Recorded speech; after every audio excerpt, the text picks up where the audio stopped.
Welcome to the Okiki podcast, where we make inspirational people known. Brought to you by your host, Fian O'Brien.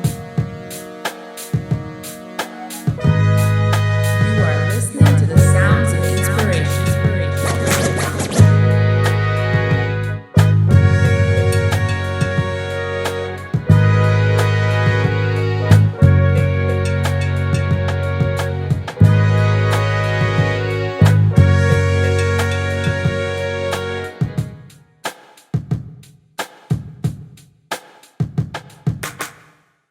You are listening to episode 77. And I also would like to introduce today the Okiki Video Bootcamp. Yes, I will be launching a course, which I will have a waitlist in the show notes. And I will be launching some group coaching as well. I know there has been a lot of requests lately of people wanting to learn how can they create content for their own brands. And so I'm looking forward to bringing you along on the journey with that. If that's something that you've wanted to gain skills and techniques on, this will be for you. You'll learn systems on how to create content effectively and efficiently and have more time for yourself in the process while reaching your clients. Again, you can find the information for the Okiki Video Bootcamp in the show notes below. On today's episode, I get to interview a woman of distinction. Yes, Don Pratt, who is a master's in chemistry and the founder of askenootow STEM, won the Woman of Distinction Award for Education this spring. And that is because she is doing something revolutionary in the science world. She is indigenizing science, something that is very complicated and difficult to do, but definitely worth it. And we talk about this on today's episode. She is a member of the Muscowpetung First Nation, and she has over 20 years in science teaching and in STEM education as an Indigenous STEM educational expert. She also has forged a professional consultancy company called Askenootow STEM Enterprise. And she is fundamentally driven to reinstate Indigenous elder and knowledge keeper teachings into the STEM education for the benefit of Indigenous peoples' futures. I'm so honored to have her on the episode, and I can't wait for you to hear her story. Also, if you have been enjoying the Okiki podcast, be sure to leave me a review or a comment on Spotify or Apple Podcasts and let me know, how are these podcasts resonating with you? How are they connecting with you? I'd love to hear all about it. And this episode is also brought to you by Okiki Consulting. At Okiki Consulting, we provide video editing, video content strategy, and videography for both English and French. To learn more, you can check out okikiconsulting.com. And on with the episode.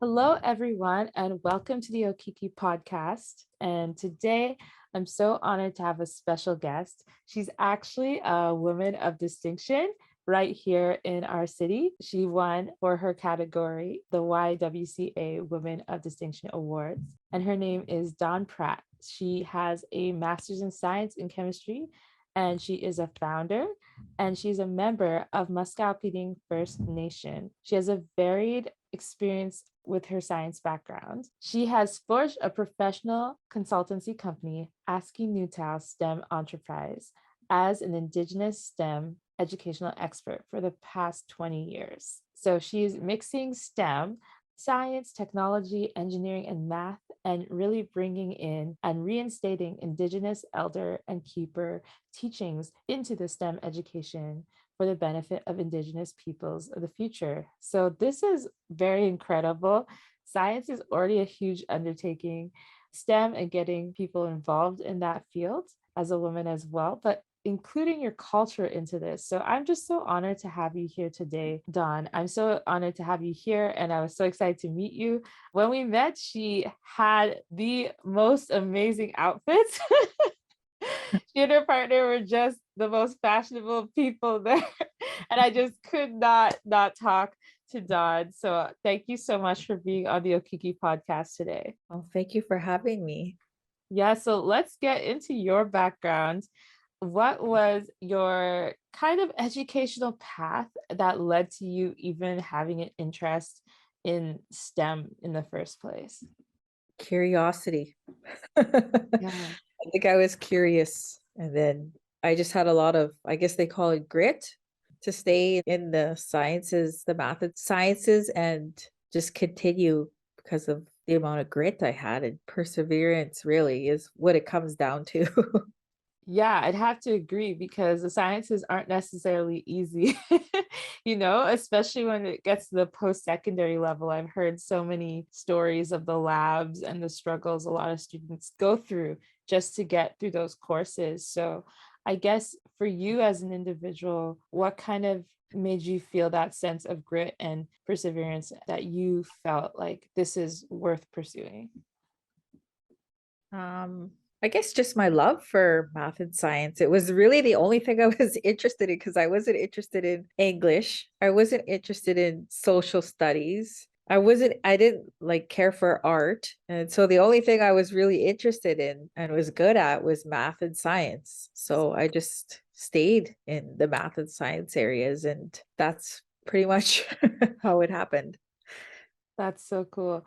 And so, in your process of growing in this area, because I know you're leading a company that is kind of helping spark that for the next generation, but did you have things that motivated and inspired you as you were journeying in this math and science world? Probably not till I was in university. I didn't really have, role models or mentors that were like me, First Nation or in science. I didn't really meet other First Nations and Métis people until I was in university, and they were interested in science as well. So it wasn't really until university that I actually met people like me.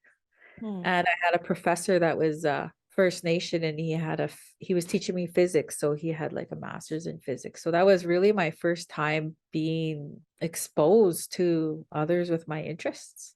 That's incredible. Also curious, is there a kind of community of First Nations people around science that exists when you got into university? Did you find some sort of forum or community like that that kind of encouraged?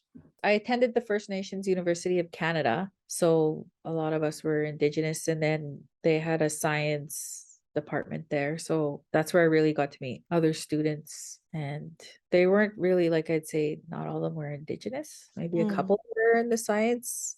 I know one was for sure, but that's where I mm. really got to meet, I guess, the community of Indigenous scientists. Yeah, very cool.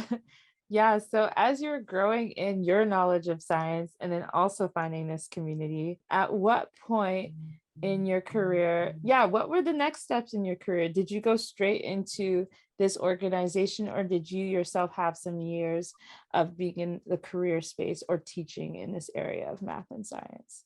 Just to backtrack, before you started your company, what were some of your experiences professionally after having the college experience in that community? What were some of your experiences professionally before you got to that step of I'm going to start something that isn't already I there? was I was a science, like a chemistry lab instructor. I did math labs. I worked like lots of science camps throughout the years, science programming, anything really science you could think about. I was always involved in that, especially with like Indigenous organizations Mm, that I worked for. I was doing a lot of science outreach and engagement, and I worked alongside teachers when I was at the tribal council, and I was there to support teachers and help them make science more fun and engaging. And so I had about, I did about over 20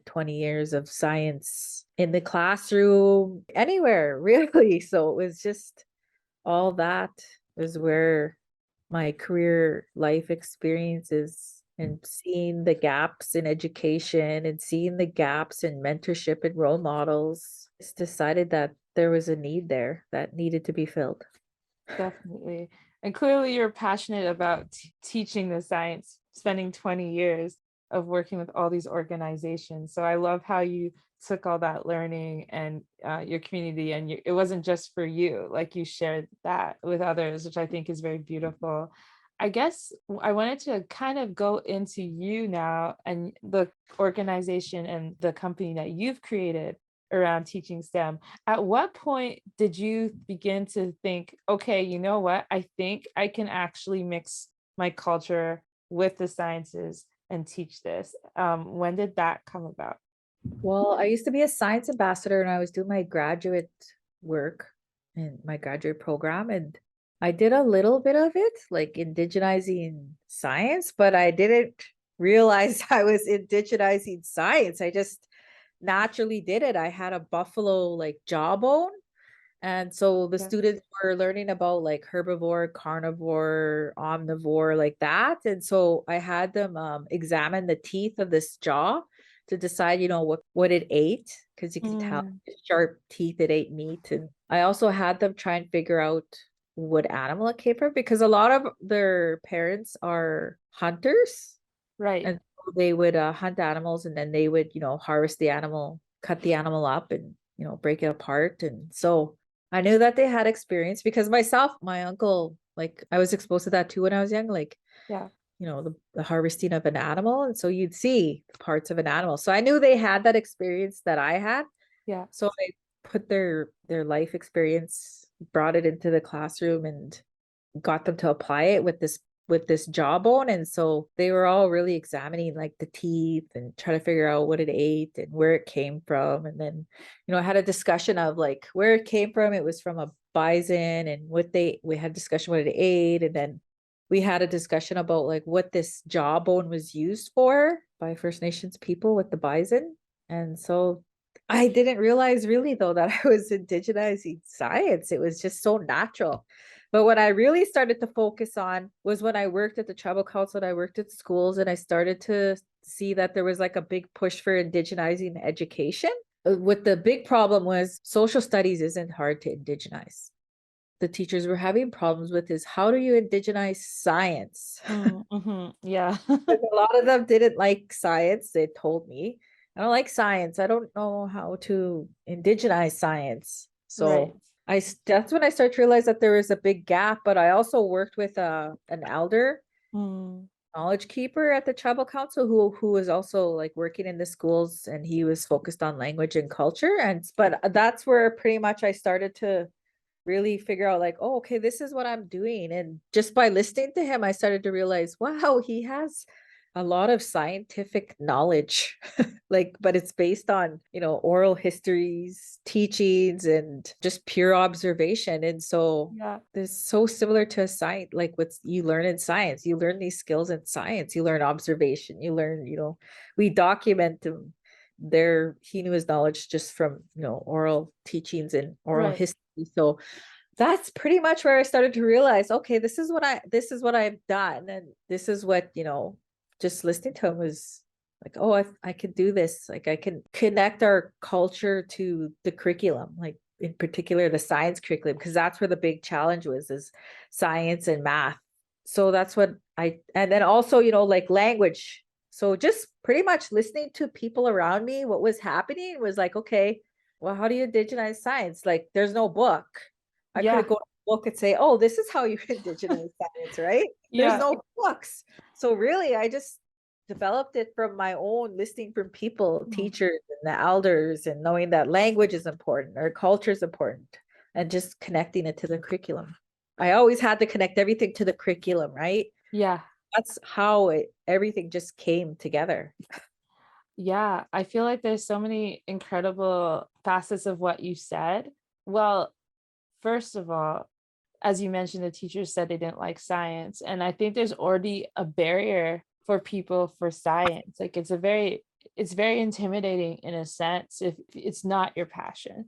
So that's what I find is one aspect. So I love how you just talk about science like it's such a natural, comfortable place to be and live. But then you brought up your discussion with the elder, and I thought it sounds like science is already an organic part of the culture, but maybe the words or the labeling of it just came up differently. Like you said, it was a lot of oral knowledge, and it may not be realized that this is actually fitting into Like he even scientific. when he would explain something to me, he was explaining it to me in English, but then he'd say it in another language, because he'd say, well, we don't have this word in English, but this is what I'm talking about. He could Yeah. describe what he's talking about, but there was no word in English.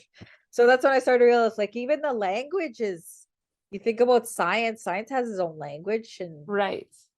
so these languages are scientific languages. And Yeah. so even asking them, like, what's the word for science? Well, there's no word for science because our language already incorporates science, Right. right? Okay, that totally makes sense. I just think it's beautiful that a piece of your culture is that it already has aspects of that. Then there was a need in the curriculum, and then you're piecing all of this together.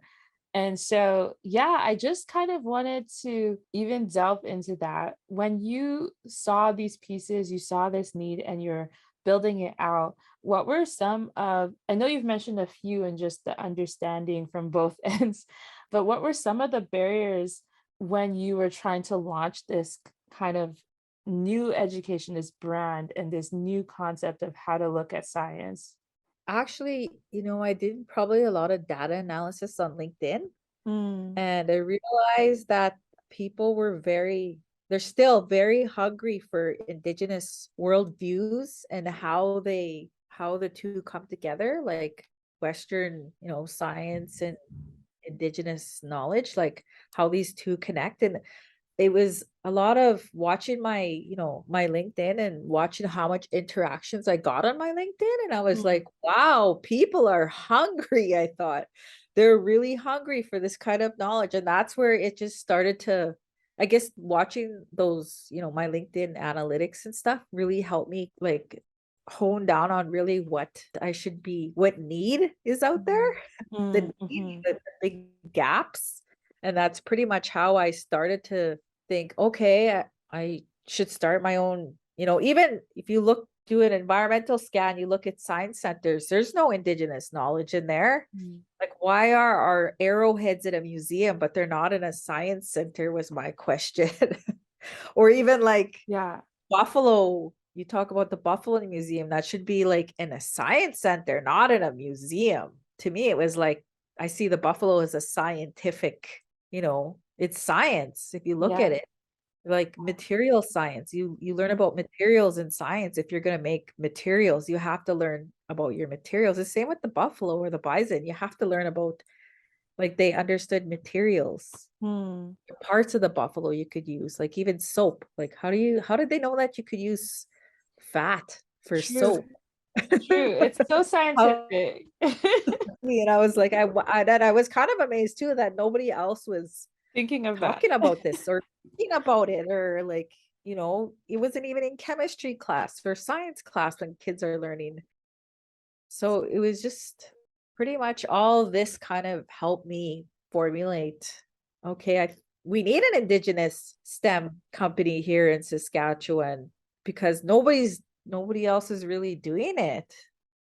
Well, Yeah, there was, like, there is, but they're so few and far between. So for sure. when I started to study or look at other Indigenous scientists or Indigenous knowledge keepers, I just wanted to say, create a company because there was nothing really out there Hmm. that was doing what I wanted to do in science or STEM. Yeah. I am just loving this conversation so far. I have to admit before I get to my next question, because I just love how organic it sounds. Like even hearing you talk about the approach to science and things that people assume or just, yeah, you just put that in a museum, you just look at it, but not actually breaking it down into things that we can factually use today in a scientific way. And just how in the culture there was just a natural understanding of that.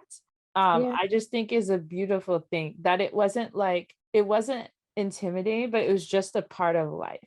And I think that's a cool way to look at science. Is like it's a part of your everyday life. But I think sometimes maybe with yeah, industrialization and a lot of other things, there's been a bit of a disconnect. And I wanted to ask you, and I guess this kind of leads to my next question. When you did make your company and you started teaching youth and kids through that lens, what was kind of your feedback from them seeing you and seeing you talk about how the culture actually impact science and seeing you in that position, did you get any direct feedback from the youth that you got to work with? It was more like a natural way for them to just, build a teepee. It was so natural to them Mm, that I don't know if they realized they were doing science or engineering.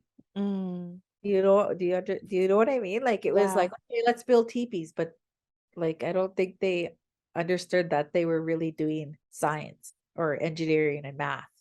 you're right. It was just so normal for them to put a teepee together, but you could tell that they were very adamant that making sure that their teepee was perfect when they put it together. Right. But I would use words to like, we got to measure the diameter, we got to measure the radius, we got to know where our poles go and how the poles go on. But that's almost like they were like natural at doing science and building a teepee almost to me. But, like sometimes I get a comment like, oh, you're not a scientist. Like, I don't believe you're a scientist. Like, because I guess, Wow. no, I didn't look like a scientist. So yeah, you get like the odd comment like that, but I never really like I can't say like I had like since wow, blah blah blah. Like I love learning like this. I don't think they realized that they were learning math and science. So it was more fun than it It was more was. like fun, hands-on, like, oh yeah, I built a teepee, like they were so proud when their teepees were built and they were perfectly, they were perfect when they were done. I think that was the most proudest moment was like, I built my teepee and it's so perfect.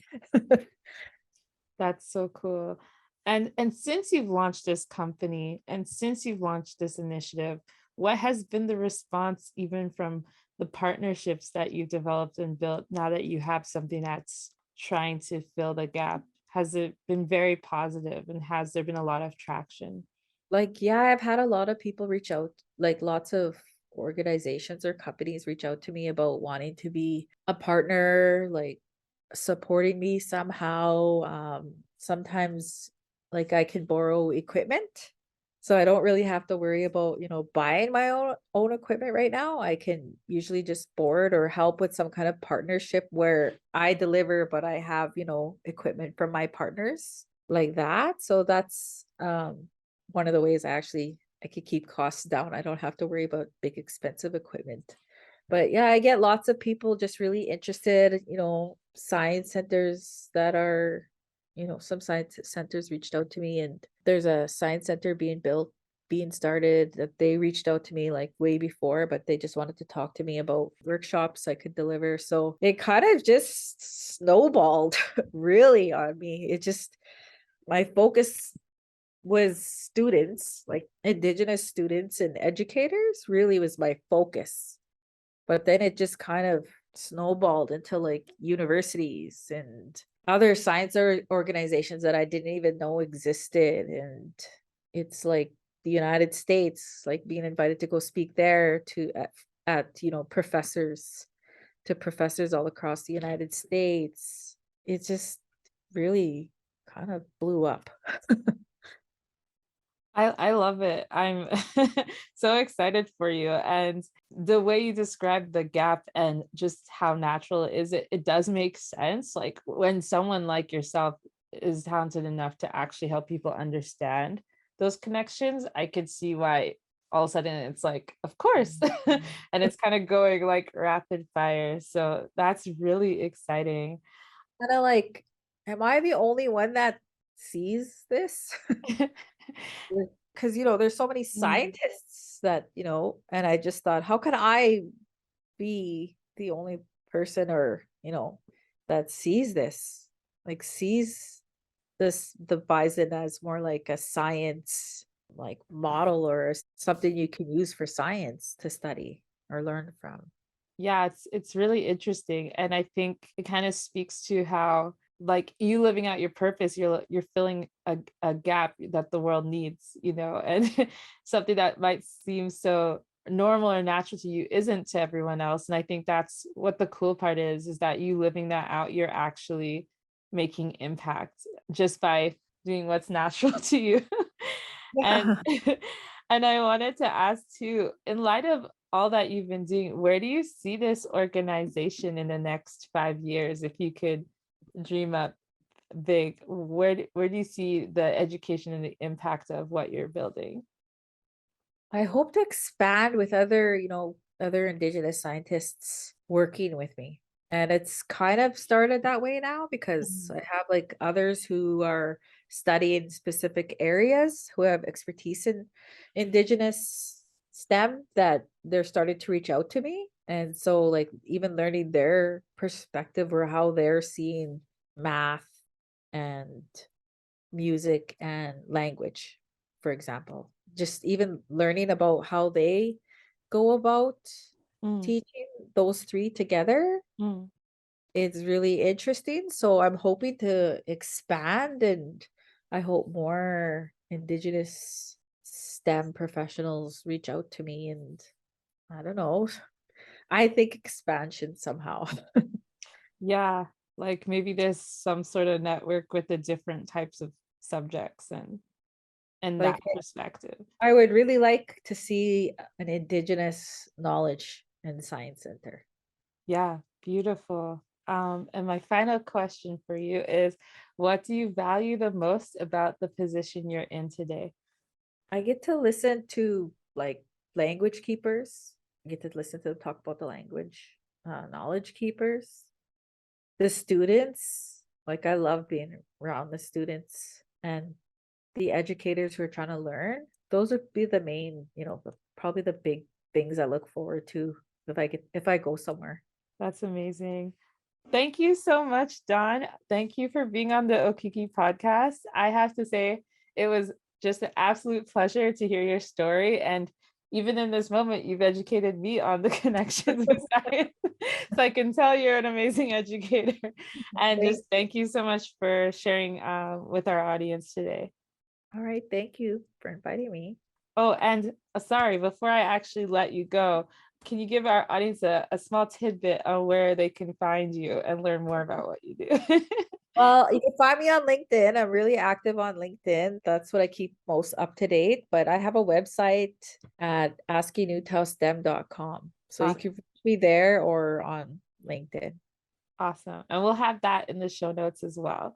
Thank you so much again, Dawn. All right, thank you.